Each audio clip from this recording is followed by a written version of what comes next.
Hey guys, just a quick disclaimer before this video gets started. I'm really excited about this video. It is the final step in my Hellboy Samaritan, and I will be using this beautiful piece of equipment to rifle the barrel.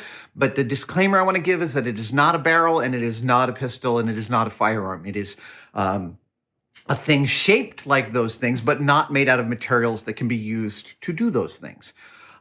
The firearm, the movie prop that I have been replicating over several videos is Hellboy's Samaritan, but it is not a pistol. It is not a real firearm. It is a firearm-shaped object. And as an FSO, it cannot be used to fire anything real, and thus the operation I am performing is not one that will help it be a firearm. With that being said, let's get into the video. Thank you for joining me in my cave. This is Adam Savage, and today I have a one-day build that is a near completion of one of the longer one-day builds, and that is to do with this beautiful part. This is the barrel of my Samaritan, Hellboy's trusty sidearm that I replicated from scratch out of a whole bunch of chunks of aluminum.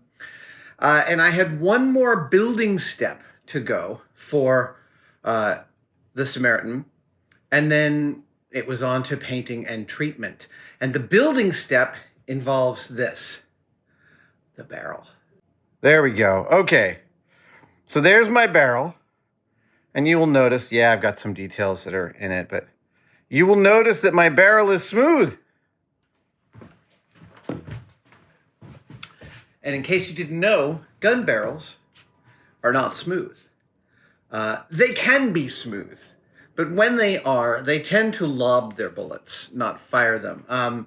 For those students of munitions, one of the big advances made in the bullet was, I think it's the invention of the mini ball. It's a French Civil War era, mid-19th century era bullet made of lead, and it was actually not too dissimilar in size from Hellboy's bullet here. And we did some firing of Civil War era musketry on Mythbusters. And we shot from a smoothbore. And you can literally watch in a smoothbore barrel, you can watch the mini ball come out of the barrel and then just start tumble end over end. So you might have thought that the aerodynamic shape of a bullet helps it stay in an aerodynamic frame, but that's not the case, actually. Not at all. What keeps a bullet in an aerodynamic frame is an invention that happened inside the barrel of the weapon the mini ball was fired from, and that is rifling. And rifling is the adding of grooves in the barrel that go the full length of the barrel, and they impart a twist on the bullet. How do they do this? It's actually totally amazing. They're only maybe 3 to 5 thousandths of an inch deep, maybe even less. They're very, very narrow. But the lead bullet of a gun, in general, they are lead. We'll just make that the use case we're discussing here. In the lead bullet of a gun, the bullet is made ever so slightly oversized to the size of the barrel. This is actually, that's not incorrect. That's not incorrect, right? This is slightly oversized. And what happens when the bullet gets pushed by the powder is it expands to fit the barrel. And when it grabs the grooves of the rifling, which are they're concentric and they travel along the barrel like this, the bullet basically locks into those grooves and starts to twist as it's leaving. And it leaves with a rotation, and that rotation is how it keeps its aerodynamic frame. Okay, so that was the longest way of describing it without showing you a practical example. My friend Victor Broadley, who you might remember as the engraver of these beautiful bullets, is a master machinist. I don't know if he would mind me saying it like that, but dude, what he did, he made me a broach. He made me a broach for the rifling. That's what that is. Okay, let me show you rifling first. I want to show you rifling. First of all, here is rifling. I'm going to hold the barrel up. Okay, so now you see how rifling is the opening of James Bond. That's what rifling is. So there is the James Bond opening. This is a barrel that Victor milled out to the exact same internal diameter as my Samaritan.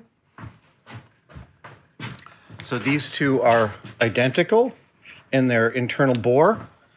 And then he made, I'm showing you on the good camera here, and then he made this. Okay, so this is a broach.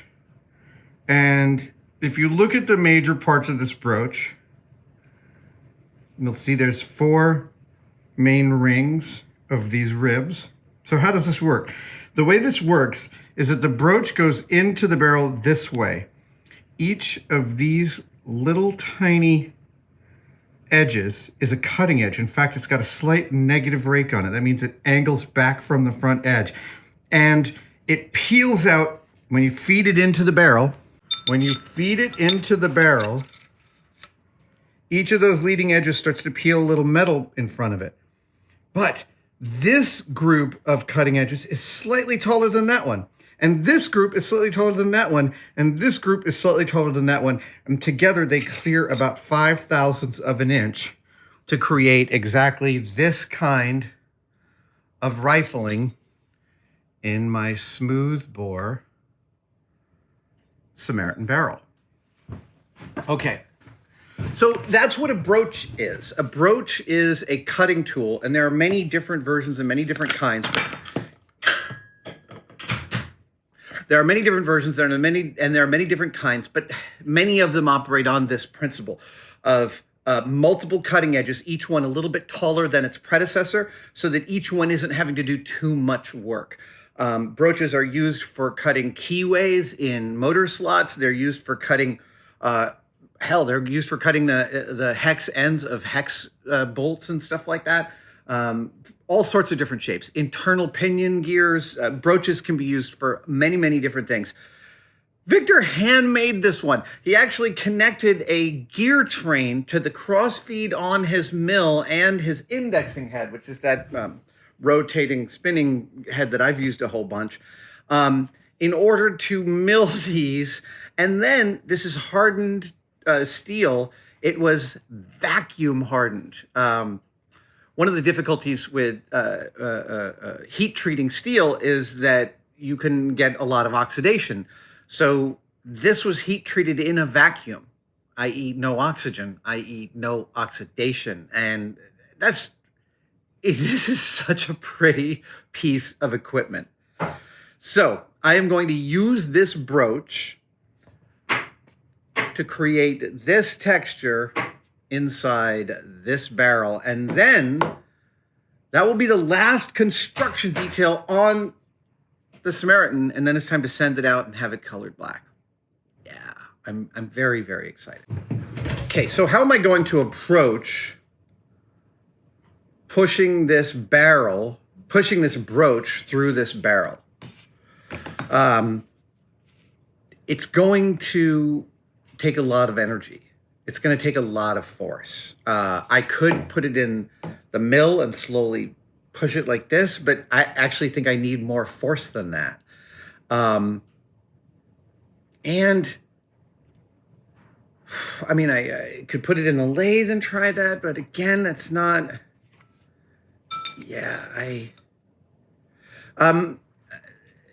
after thinking of this for the last several days, I believe that in this shop, it is easier to create compressive force than it is to create a pushing. It is easier to use compression to create a pulling force than it is to create structure to make a pushing force. So let me explain. So if I want to push this broach through this barrel, I have to hold on to this barrel. And if I have to hold on to this barrel, I kind of want to hold on to it from here, where I've actually got a tapped 1/4-20 hole for the cylinder center. So I want to hold on to it, and then I want to hold on to it while I'm pushing. So it's this and this. There's a lot that can go wrong with that. because I want the pushing to be centered. I want the force of the pushing. If it's off here, then I'm pushing against this, is parallaxing. Again, all of these forces are real and they can really harm your build. No, I don't think pushing is the answer here. I think pulling is the answer. And I think the way I want to do it, pushing versus pulling. When I am pushing, I need a structure behind the pushing. I can't just chuck this into a vise and start hammering away at this. I mean, I could, but the results would be a horror show. I want an even, steady pressure on this pushing it in. And that would mean a real large amount of pressure back here. I probably use all thread to do the pushing, but I need really fat all thread because I want to, you can kind of see where I'm going here. Whereas if I pull it, then the structure can all exist around the actual barrel itself. And that gives me the barrel to pull against. That's like half the size of the structure that I need. So what I'm thinking of is to use this, I think this is 5/16 or 3/8 all thread. And what I'm planning to do is put the all thread through the back of this, put that through a bushing that sits in the back here with a Teflon washer and a little keeper, like a what do you call it, nylon nut. And then I will be basically turning on this side, tightening it in, and pulling it all the way through the barrel. That's a nice amount of centered force. All the force is in the center because the pulling force is the center, is the all thread, right? So that is one, good. Two, I can't just pull up to here. I actually have to pull all the way past here. I have to get this all the way back out again. And that's where this comes into play. I had okay, this is a little smaller and a little thicker, and this is actually kind of the perfect size. So it's probably this, right? This is, I'm guessing, 1.5 ID and 2.5 inch OD. I didn't know this. You could order aluminum in pretty much any OD and ID you want. If you wanted like 3-inch OD with a 1/2 inch ID, you could probably find it. Anyway, this huge, beautiful chunk of aluminum, I don't think I have to modify this at all. I think I merely need to hold it back here, right? Yeah, you see where this is going. And then this is how the stack goes. That goes on the underside, comes up here. I pull, and slowly it pulls the broach all the way through my barrel. That's the plan. If it turns out that I'm not, yeah, that's the plan. I have some modifications I may do if that turns out not to work. I really hope it works because I only have one barrel. So, yeah, I think it is mostly time to get started. Yeah, that's the other thing is I only get one chance to get this right. All right, I'm going to put this bushing in the end. And I put it in the wrong end. Ha! Ha ha ha! Classic. Put the bushing in the end. A nice tight fit. Okay, so now I want this to be this. 5.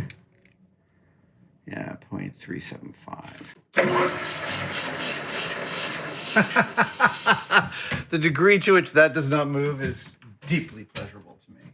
I'm gonna go one size under 3/8, and I'm gonna ream it out because tight tolerance is just good practice all around here.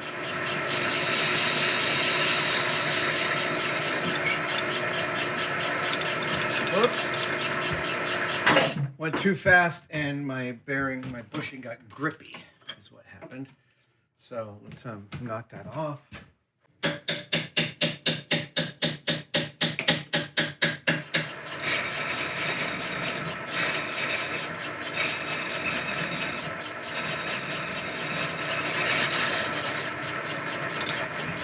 Ream this just a few thou underneath the 3/8 because the all thread is already a few thou underneath.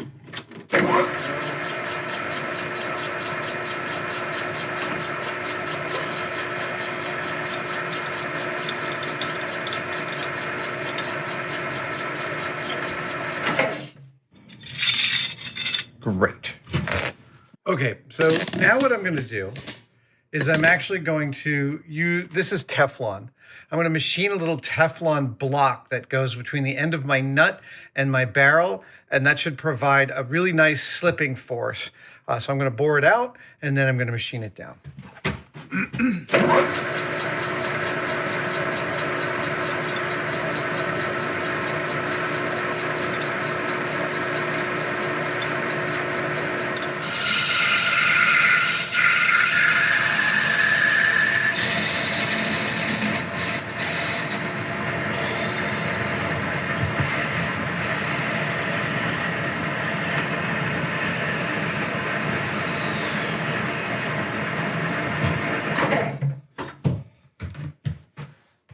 There is a little Teflon bushing.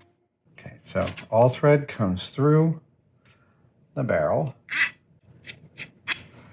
There's this, which will go there.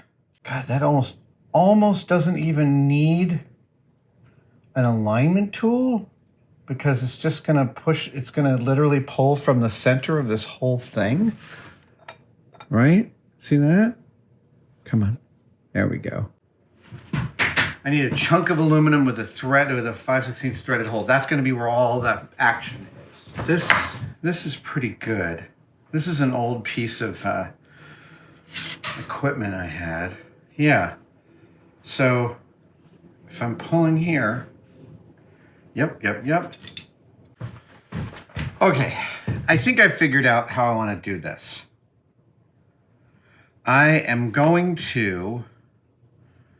I'm going to get this roughly centered. I have some room here. I'm going to get this roughly centered, and I'm going to use the bandsaw to carve away some of this outer piece. And that will keep this thing from twisting. I'm going to do the same thing up here. This is a quick and dirty way to get this job done, but because of the, I know I keep on stopping talking. Look, what I'm saying, this is a long way of me saying, I am going to do this on the bandsaw because it's faster than setting it up on the mill. These two pieces, and I don't think I need to go through all that trouble to set it up on the mill.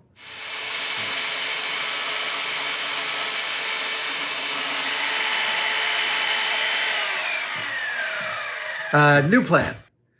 That was going to take forever. The new plan is I've drilled exactly a 2.5-inch hole in this piece of plywood. I have wedged this 2.5-inch piece of aluminum in it, and I'm going to run it. I'm going to slot it. I'm going to slot out. I'm going to slot out about this much. I'm going to slot that out on the table saw, and that will provide me the thing that I want. And it also is the fastest and the safest. Yep, here we go.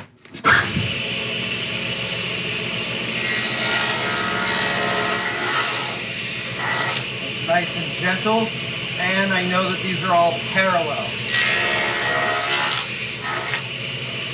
Let's look at that. That looks very good. And it looks like it'll, yep, that's great. All right.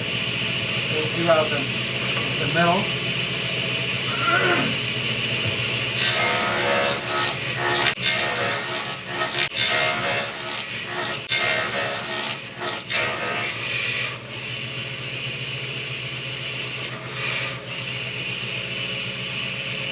Yeah.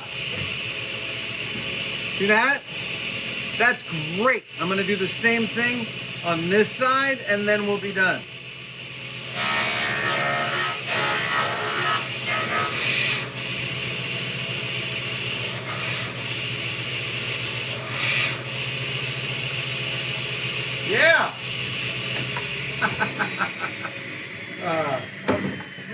happy with how that turned out. So that's a notch where my gun sits, and that is a notch where my thread sits. I think I've worked this out, and this is how, if you're going to be doing any kind of engineering, making things that are structural in any way, which almost all making really has to do with, you have to be able to visualize the forces involved in what you're making and how those forces could aid and abet your project or inhibit that project. So I've established that, hold on, where's the barrel? There it is. I've established that in order to move this rifling broach through the barrel, I need to have a piece of all thread that goes through its center to a nut on the other side and is also braced against, right, this piece of aluminum and then braced against this piece of aluminum. This is this whole thing. But here's all this isn't just dealing with a pulling force, it's also dealing with a twisting force. Because I'm going to be spinning this all thread, that's why I put the piece of Teflon here at the other end. So I have something for that pressure to still be able to spin, because if my spinning is imparting any actual rotation on the broach, other than the natural rotation of its just moving through its own grooves, then I've got a problem. I don't want to pull this broach straight through. I want it to move by its own volition. So I want to impart very little force as I, by necessity, rotate the thing I'm pulling it through with. So that's why I've cut these two notches in this piece of aluminum to keep this whole part from racking while I'm actually pulling the broach through. We're very close. I'm actually not too far away from being able to get this going. Oftentimes, when you need a closer fitting washer, you have to understand that the washer for a 3/8 is way over drilled. Yeah, it's got a lot of clearance on it. So this is the washer for a 5/16, and it's got a nice, reasonable fit on a 3/8. These are still too wide. They won't make it through the barrel, so I need to somehow turn them down a little bit. All right, here's how I'm going to do this. I'm going to put a piece of a nut down here. I'm going to thread the two washers, and I want these washers to be smaller. I want them to actually be smaller than the diameter here of the Teflon plug. So I'm going to put this nylock on here and tighten it down to these. Yep. And then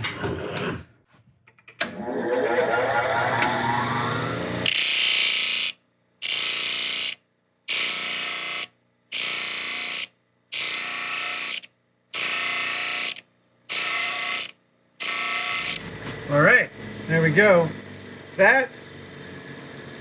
Those are respectively round. And this is a totally reasonable way to do non-dimensionally critical machining. The back end of my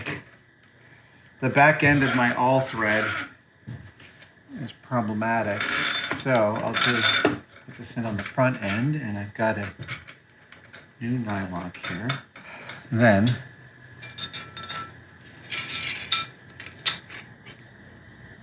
okay, there's that. And, yeah. Huh. I am ever so slightly, just a little too small for this. I have to cut an inch off of this bad guy because I miscalculated. Okay.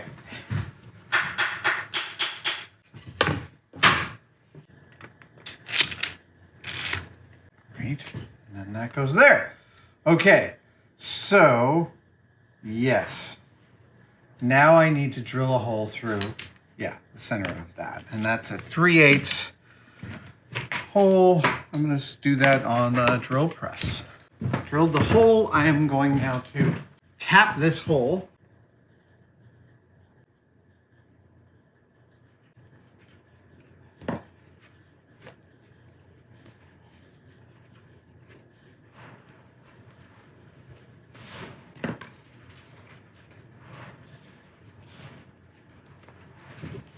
Now, there's one other aspect of this that I need to actually address, which is, oh, you've just made it all the way through, which is the clarity of the threads on my all thread.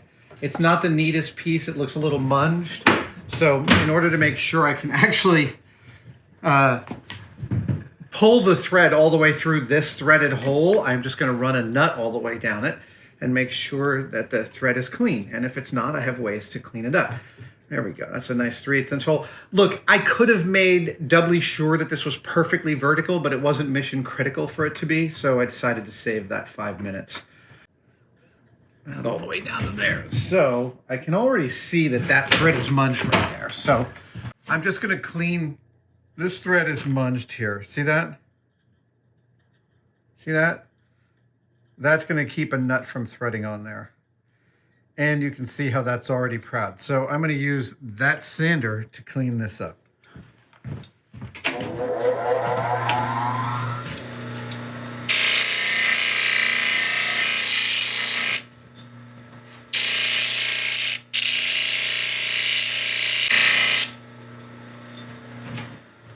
All right. Here's what that kind of cleanup looks like. There you go. That should actually allow me to thread a nut on, and it does.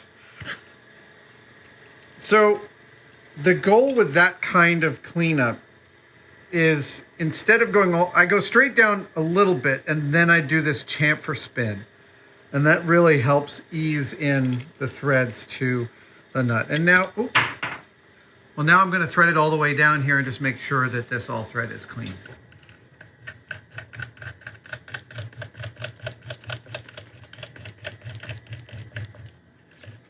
Looks like it's actually pretty good. Ooh. Well, you are bent, aren't you? I'm going to have to straighten that out a little bit. Ooh. I munged it with the I munged it with the actual jaws of the drill. What a dummy. All right. So that's just a note how easy it is to munge the threads of all thread, even something like that, a 3-jaw speed chuck. However, the drill is in fact how I am going to do all of this, all this pulling. But first I want to straighten this out. All right, here we go. I think it's time to give this a shot. I'm going to use some cutting oil. I'm nervous. I am.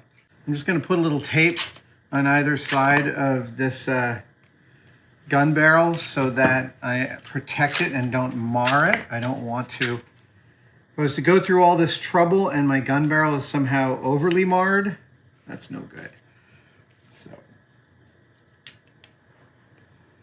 that's great. Huh.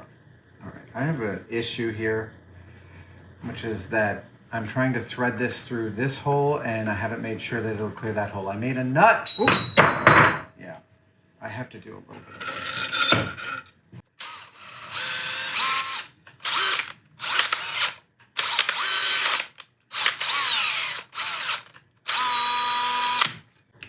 I'm going to run a die down this thread because something's funky about it. I want to make sure.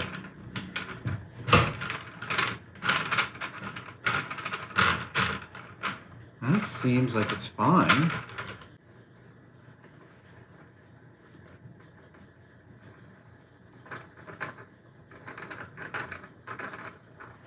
Well, that apparently was it. Yeah, I was getting a ton of binding there before. And now no more binding, which is great.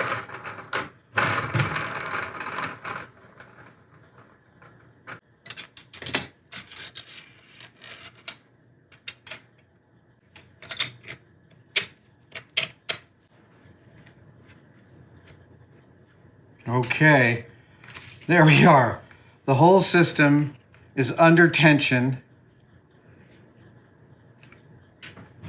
And I'm pulling from here.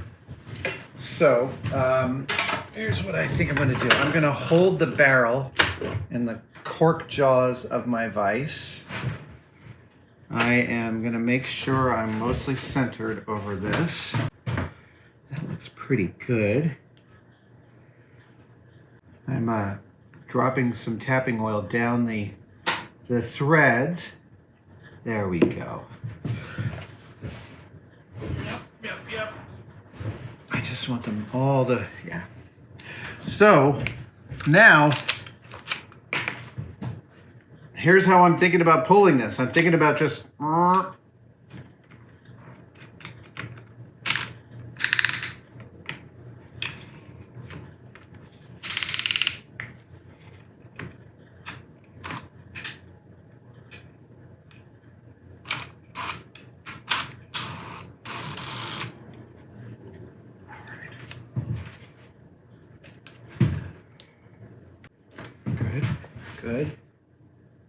Good. It seems to be going well.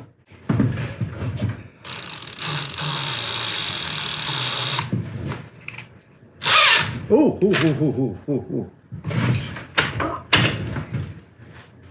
Okay, we're moving up in. I want to get some more.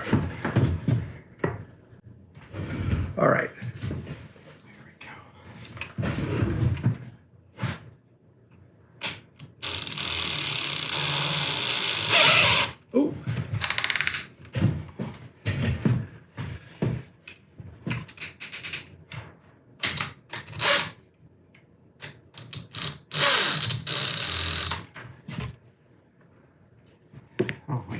Penetrating oil on that one. That's what I want. There we go.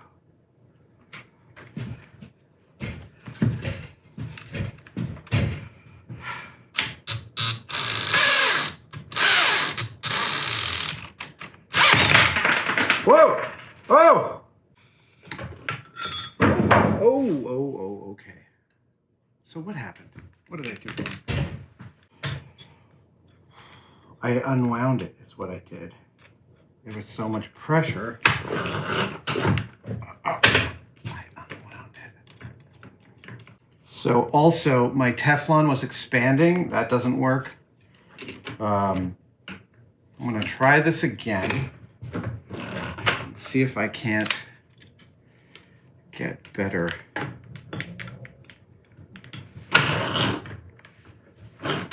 purchase. Let's grab this in the center. Yeah, you know what? I may need to weld something to this. That may have to happen. Let's just try. Let's try munging the threads until we get something going. Oh, right. So if I'm going to do this, now this is all under tension. I want some oil here.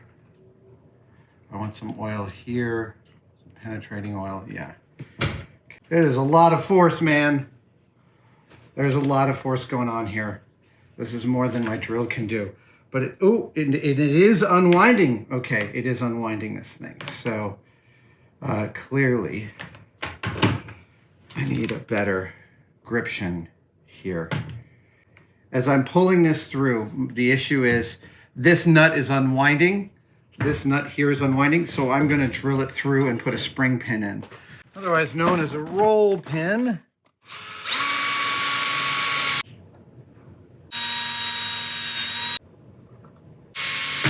Ooh, I'm getting impatient is what's happening. That's drill bit got stuck in there. I'm gonna see if I can't use its stuckness. So here's what's coming up. And as I turn this,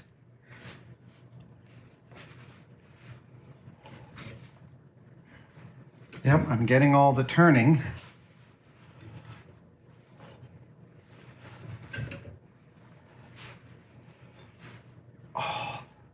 Okay, I'm still turning in relation, which is good.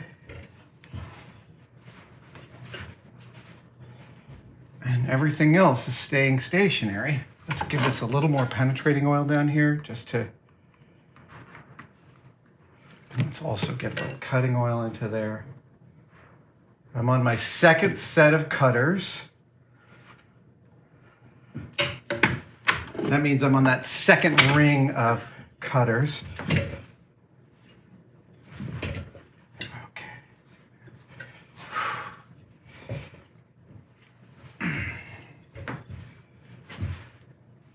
By the way, vice grip, full marks for holding on to this threaded rod with real alacrity.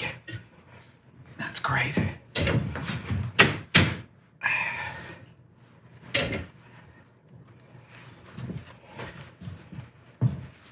Oh man, there's no way my drill would have done this. None at all. None whatsoever. Cut oil in there. Let it run itself down. Yep, I can still see that it's turning and moving. It is pulling everything in with it. And here come the fourth set of cutters. I really hope. Ooh, okay. Yeah, a little bit of a, yeah. Grab it there. Then we use the extra bit as an extra bit of support. Third set of cutters are engaged. All right, get some more cutting oil down in there.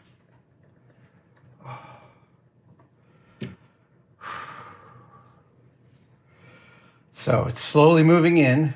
This is still spinning here on the bushing, which is good. The drill bit I broke is doing nicely as a hardened pin to hold this all together. This is my workout today. Great. We still haven't messed up the cross pin. A pin through a nut is a super positive grab because it puts all the force into a shear, right? So like if you had a drill bit as that pin, it's literally got to be able to be sheared in order to fail. And don't get me wrong, that can totally happen, but it's a lot of force.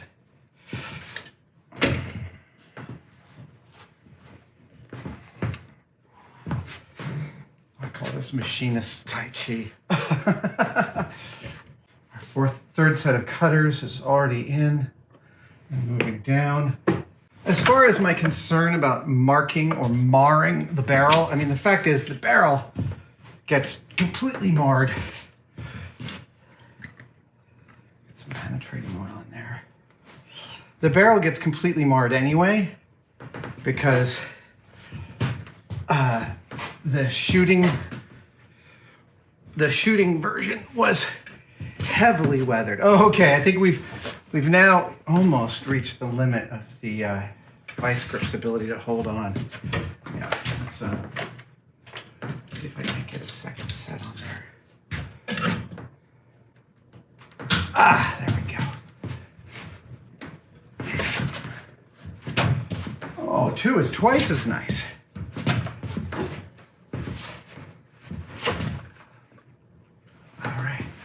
Still haven't. All the parts are still working. That's what I just keep on assessing. The amount of heat going on here is diabolical.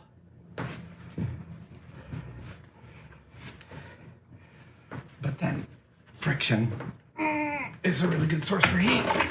All right. Yeah, that looks like it's going to clear the barrel nicely. The fourth set of cutters is engaged. I don't know how many thousands of pounds of force I'm applying, but I'm literally applying probably like 30 pounds of force from each hand. Yeah, I mean, it's real. This is a lot of force. All right, I'm gonna get this. I don't want to stop. I don't want it to get stuck. Right now,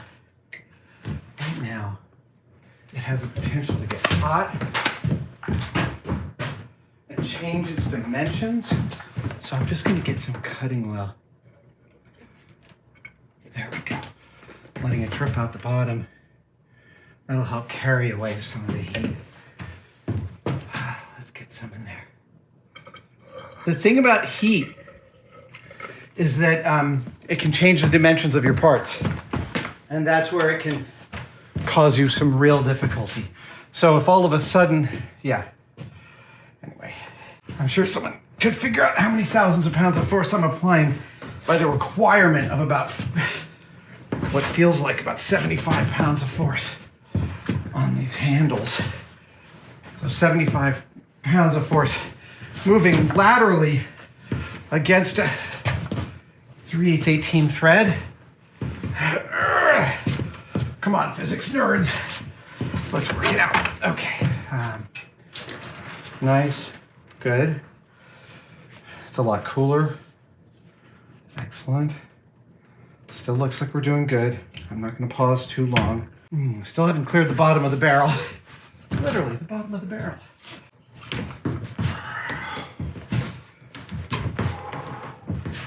Okay. Now I'm moving. This is super intense. I really don't want to have to remake this barrel.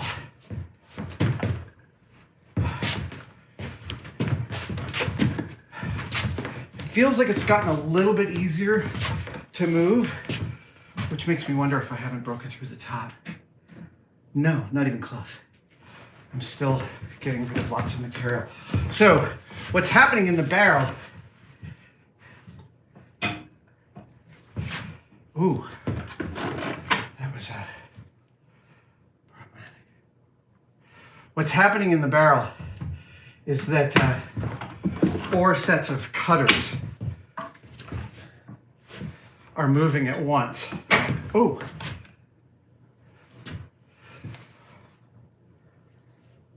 What happened? What happened? No, no, no, no, no, no, no, no, no. Oh, okay. All right. Right, okay, cool. I thought that this had sheared in the middle, but it had not. It had sheared towards the end. So I still have, there we go. So now I have to do some work to get this fixed again. These dies with handles on them are great for exactly this kind of thread repair. They're phenomenal. I know. Some of you have probably been screaming this solution since the very beginning. Let me get one more lock nut. I'm going to try and make this work with the roll pin instead of the bed. I'm terrified that once I get this in and start to spin it, it still won't move. I'm picturing having to make this this again. All right, that one's in. The roll pin.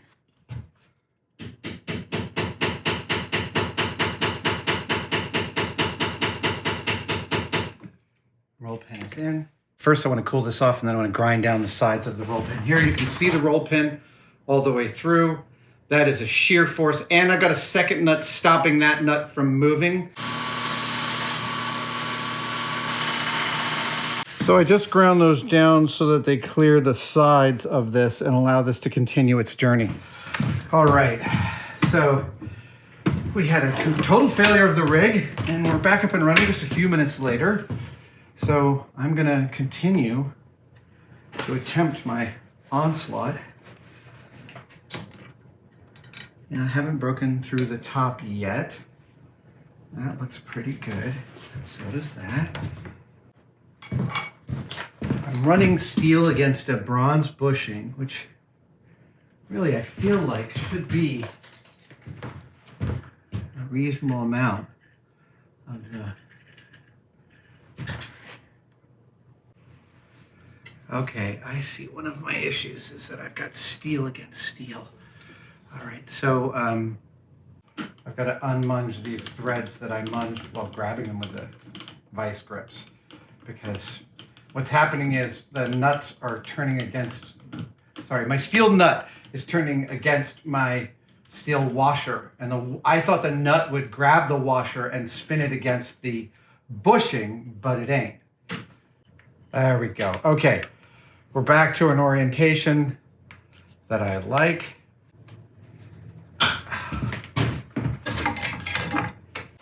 There we go. All right.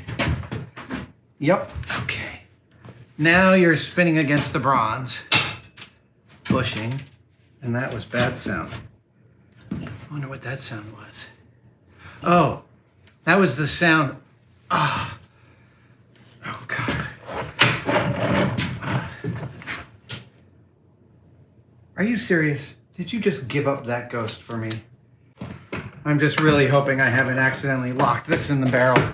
That adds several days to this build. I just sheared the bolt. Yeah, that just sheared the bushing. Nice. All right, I actually just took delivery of this new vise. I was planning on replacing my old vise. And so I just got this brand new, beautiful Kurt vise. And I am going to put the jaws in, and I think it's exactly big enough for me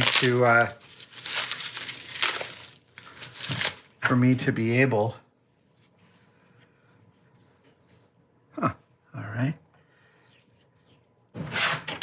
This vise ought to be able to put a significant amount of poundage behind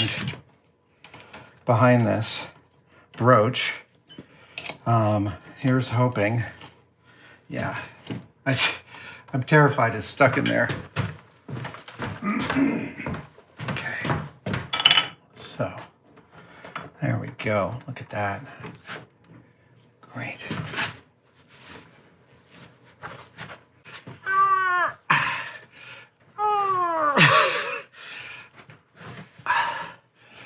All right. I'm gonna have to stop there. Oh, yeah. Now we're flush. Okay, so now I need something that goes in there, and I need to get rid of that bushing. Let's see how far I can open this.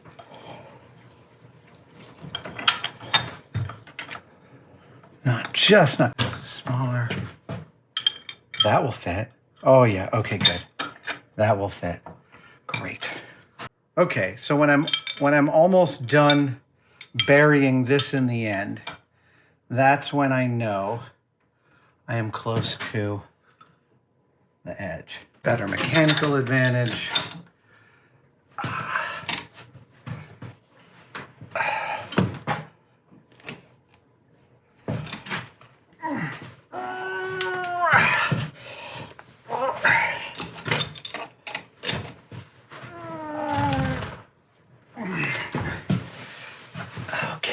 We're moving.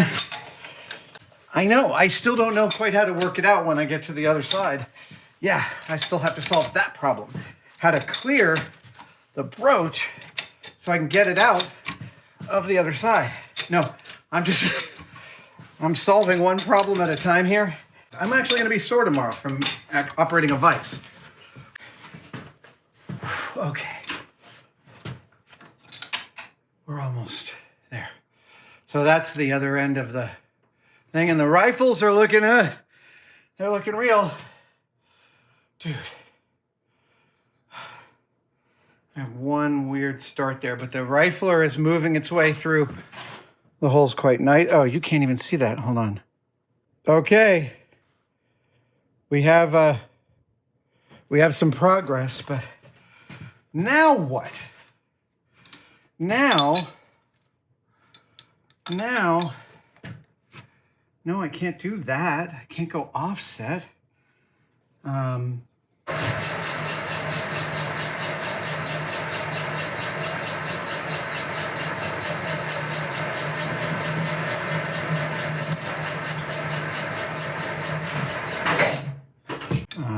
Right, I also need a second one of the, oh, right, I have a bunch of these little doodads.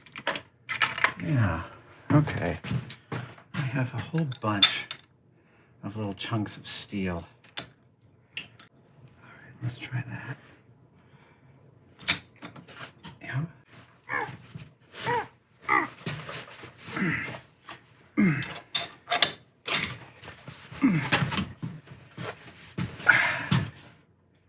Great. Moved it. Oh, this is going to take all day just to get this.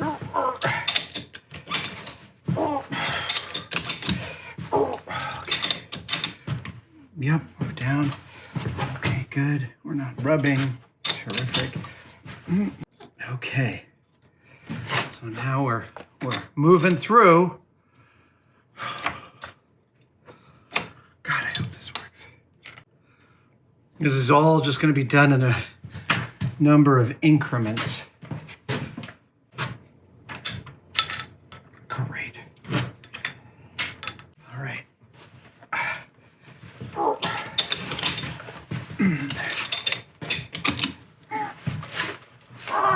I have to tell you, I thought this was going to be like, could be like a 10-minute exercise. Just like, pull it all the way through. But there's enough force to crush an oiled bronze bushing. That's a lot of force. That's a spicy meatball.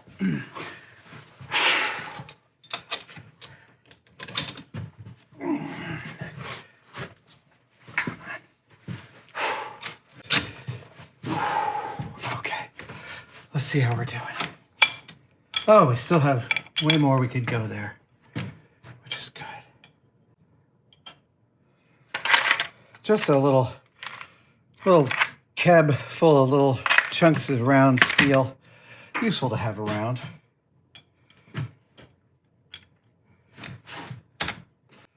Still haven't seen the cutters yet.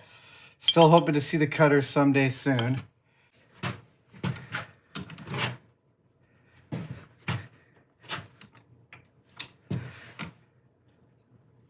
Okay, good, that's straight.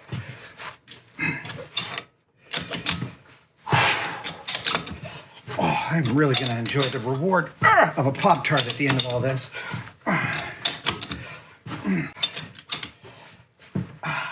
So here's from math for you physics people. This is about a 7-inch throw, about an 8-inch throw, and I'm putting what has to be 120 pounds of force on this because I think that,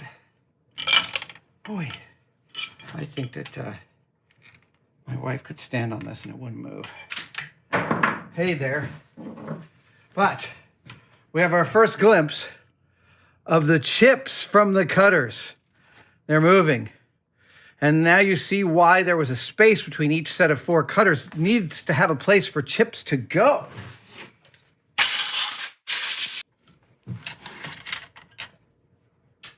By the way, this Kurt Weiss, I've been wanting one of these forever. And like I said, I will do a tooltip on it because, well, I started chasing those zeros. For those of you yelling solutions at the screen that I eventually choose, thank you. Thank you for your awesome suggestions. All right, so we're going to go until that bottoms out, and that's nice and level and centered. Okay, centered over here. There we go. Better.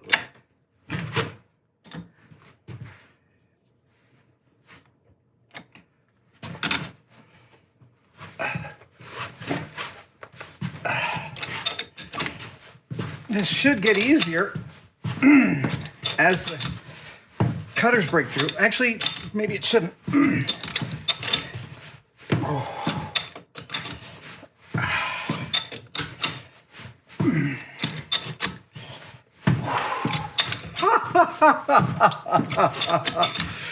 Oi! Okay, relatively level,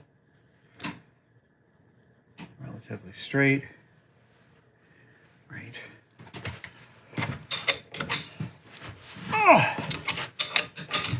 Oh my God, I can't wait until this is done. This is by far the most labor-intensive part of making this damn. Thank God this vise arrived today, literally like 2 hours ago. The postman wasn't very happy about it. I mean the FedEx guy. It was a heavy package. Okay. So we're doing pretty good. We're 3.5 inches in. That's halfway through. Halfway through. Good God. Maybe that'll do. Oh, wait a second. I think I have an idea.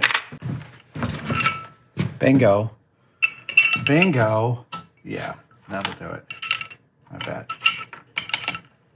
Oh, we're very close. We're very close.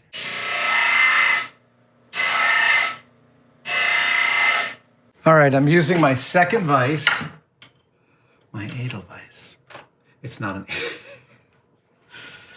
In the middle school production of The Sound of Music, in which the incomparable Desiree Lozier played Maria, I played Franz the Butler. Okay, so this is now how I'm thinking. Going off angle, and I don't want to, but I don't see that I have much of a choice.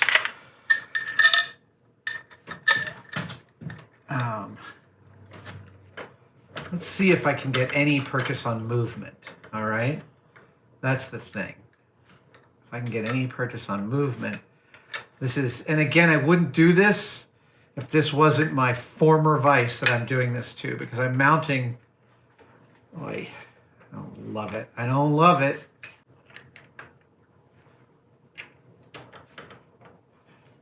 Yeah? Yeah?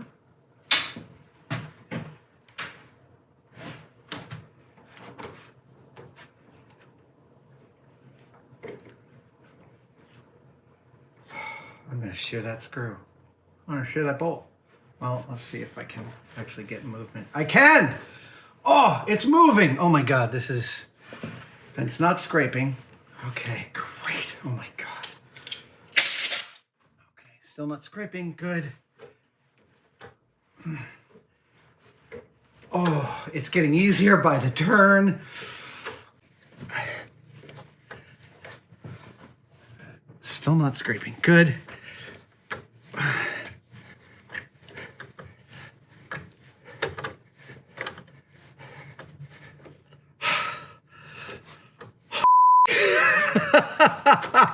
Oh my God. That was so touch and go. Let's get a little bit of some extra action here. That's it. There it is.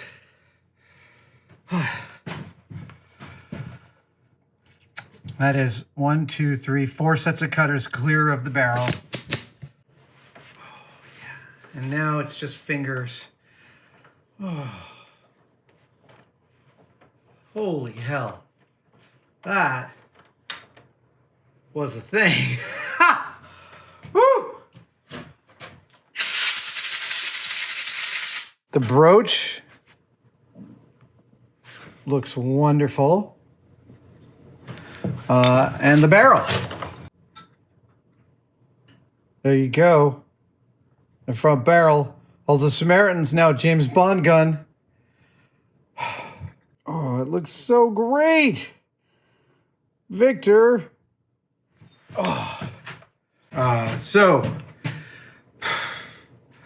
after a lot of elbow grease, and not too much marking of my barrel,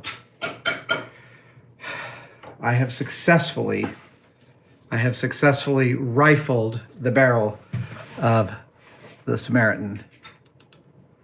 And you can see it. There you go. You can see the rifling.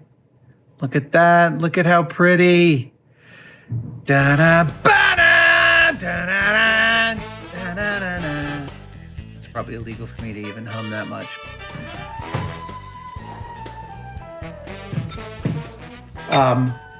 Brooches.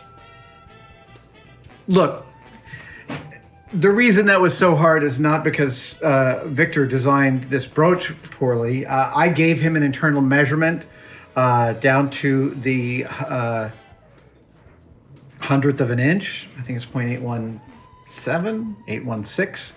I might have been off by 1,000th, and 1,000th can sometimes be enough to mess up your persuasion significantly. Plus, there's 9 cutters engaging with this barrel along the entire 7-inch journey. That's a lot of friction. It's a lot of frictive power. And I think this is the... I'm going to camera that dirty.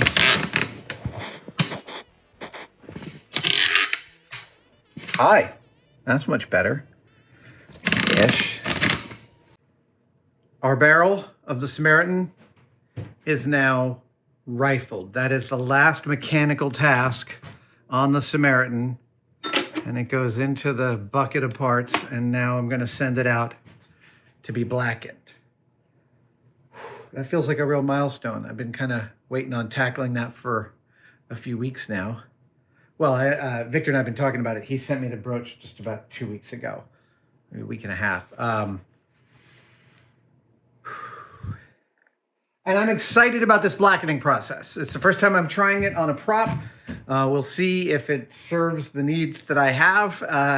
Otherwise, I can always just paint it if the blackening turns out to be a horror show. But the Samaritan now has some rifling. Yeah, that's great. Thank you guys for joining me for this way longer than I thought one day build. Thanks for suffering through all the different techniques of creating some force. After all my talk about using a pulling force, that was going to be easier, I had to end up doing it on the vices. I had to end up doing all the pushing. I just want you to know, just to show off, Victor also sent me this barrel he did, which is exactly the same bore as my barrel. Somehow I doubt he had as much difficulty as I had, but he has a different shop. I haven't actually been to his shop, so I don't know what kind of special tools he has. What is with the wedge of my hair? Hi, everybody. Thank you for joining me for this one-day build. I am going to clean up a bit because the shop is an unholy mess. And, there we go. Yeah, I'm going to clean up a bit, and I will see you guys next time. Cheers. Stay safe.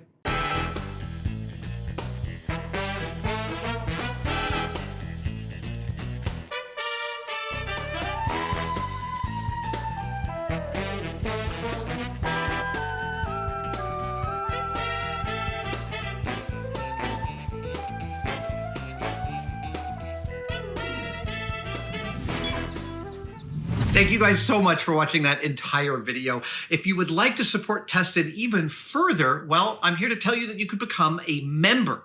If you follow the links below, you will see there are several tiers of membership depending on how much you'd like to pay and how much access you would like to me and the Tested team. And membership comes, as always, with some excellent benefits, including questions that I'll answer in live streams. The questions have been so amazing, and exclusive videos and exclusive content. Follow the links below, and we will see you next time.